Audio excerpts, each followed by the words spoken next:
Alors, il est clair aussi qu'on peut choisir des farines non seulement avec du blé, mais aussi du seigle, du sarrasin, du maïs ou encore des végétaux farineux, comme les châtaignes. Dans le cas du blé, la farine contient plus ou moins de vitamines, plus ou moins de minéraux qui se trouvent dans l'enveloppe et dans le germe du grain. Alors, c'est logique que la farine blanche en soit pauvre et ce n'est pas son seul défaut.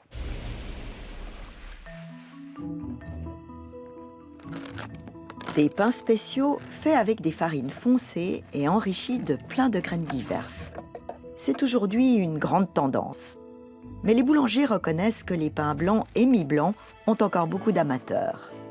Bien sûr, question goût, on peut discuter. Mais côté santé, les choses sont beaucoup plus tranchées. Explication avec le docteur Dimitrios Samaras, médecin nutritionniste consultant aux hôpitaux universitaires de Genève. Regardons d'abord ce qui se passe dans notre corps quand on mange du pain fait avec une farine blanche. On va avoir une montée du taux du sucre dans le corps qui va être très brusque. Et à ce moment-là, comme le pancréas il va détecter ça, il va sécréter de l'insuline qui va commencer en sorte de courir derrière le sucre qui augmentait.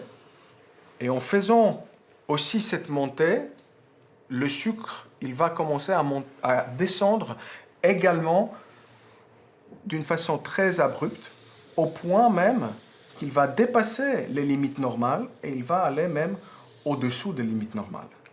Et cette réaction-là va faire que, même si on a mangé quelque chose, très peu après, on va avoir de nouveau faim. Quand on mange du pain complet, le taux de sucre dans le sang va monter beaucoup moins vite et il n'y aura pas de pic d'insuline comme avec du pain blanc. Et donc, pas de chute rapide de la glycémie qui déclenche rapidement une envie de manger à nouveau. Tout ça, en grande partie, à cause de la haute teneur en fibres du pain complet.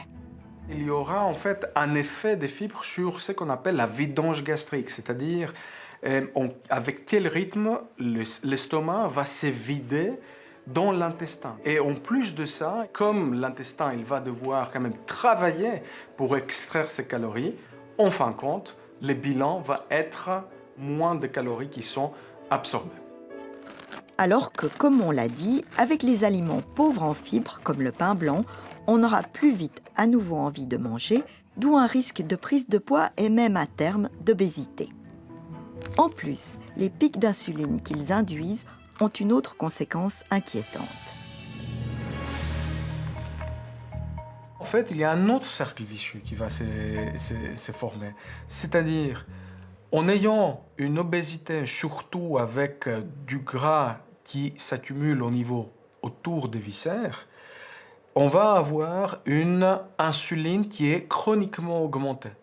Et ça, il va avoir comme résultat un syndrome inflammatoire chronique qui est justement à l'origine de plusieurs maladies liées au vieillissement, comme le diabète, l'hypertension, l'athérosclérose, l'ostéoporose, la maladie d'Alzheimer et autres maladies.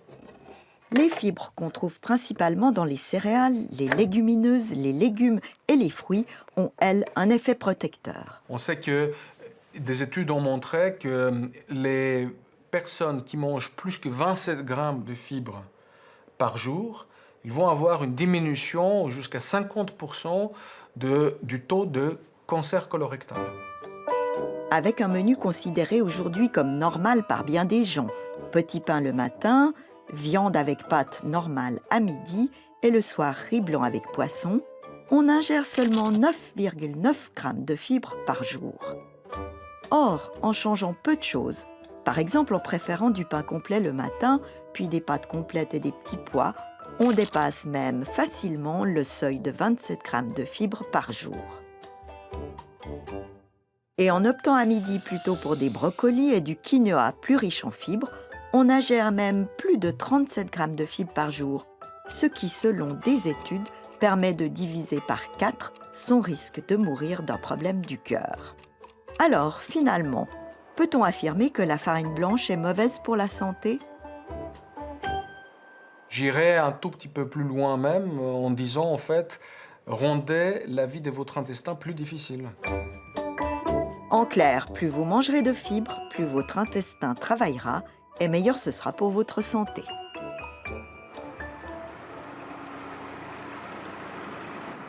L'argument santé est justement au cœur de la démarche d'un boulanger de Reconvilier.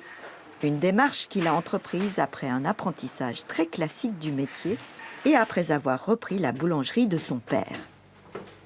Travailler avec des céréales anciennes cultivées par des agriculteurs de son village, notamment du petit épeautre, voilà ce dont a eu d'abord envie Olivier Hoffmann.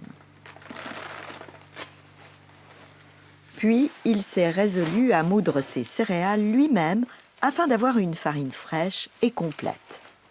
Pour ce faire, il a installé à l'arrière de sa boulangerie un moulin de type astrier avec une meule en pierre qui présente des caractéristiques bien spécifiques.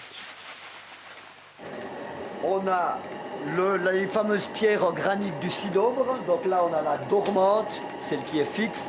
Et au-dessus, on a la volante ou la tournante. Celle-là, elle tourne.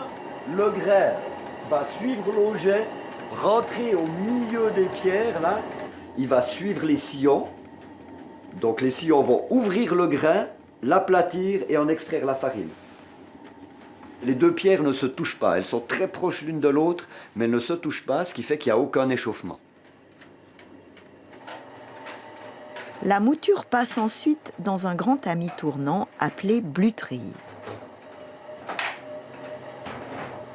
Ce qui va tomber en premier, c'est les parties les plus fines. Donc c'est la farine la plus claire, la farine la plus blanche.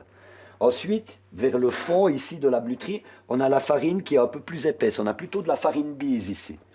Voyez, là, on a une farine plutôt fleur, ici plutôt bise. Et puis comme c'est une farine très grasse qui contient le germe, la farine, elle va un peu coller à la bluterie et dans le, je dirais, ce côté-ci du bac, plutôt dans le fond du bac, là, on aura plutôt la farine qui contient le germe. Elle sera plus riche en germe. Après, à la fin, on va brasser le tout pour avoir une farine homogène. La grande différence avec la meunerie industrielle, c'est donc que la farine finale contient encore le germe du grain. Le germe, c'est la partie vivante du grain de blé. C'est là que sont concentrées toutes les valeurs nutritionnelles, les meilleures. C'est la vie, si on veut. C'est comme si vous mangez un œuf et vous mangez que le blanc d'œuf, il n'y a pas le jaune d'œuf. C'est illogique. La bluterie sépare les sons de la farine. Et là, c'est une spécificité pour les céréales anciennes. Nous, on ne veut pas de son dans notre farine de blé ancien. Pour ce qui est du transit intestinal, le son, il a la faculté de lier beaucoup de liquide. Donc ça va donner une grande balle. Ça va passer très vite dans l'estomac et les petites pilosités qu'on a sur l'intestin, elles vont voir passer un TGV. Et les petits capteurs de notre intestin ne pourront pas retirer toutes les valeurs nutritionnelles qui sont quand même excellentes dans ces blés anciens, en particulier dans l'engrais, qui a les 8 acides aminés essentiels à la vie. C'est quand même rare dans les végétaux. Olivier Hoffmann est convaincu que l'avenir de la boulangerie artisanale passe par un meilleur contrôle des 3 étapes de la filière, agriculture, meunerie et panification. Et il espère que sa démarche fera des émules dans la profession afin de proposer aux consommateurs des pains à haute valeur nutritionnelle et organoleptique. Les fibres alimentaires sont essentielles pour notre santé, tout comme les vitamines, les sels minéraux. Petit rappel pas inutile quand on sait que la population suisse se nourrit de manière peu équilibrée. C'est la conclusion d'une enquête de l'Office fédéral de la sécurité alimentaire publiée jeudi dernier.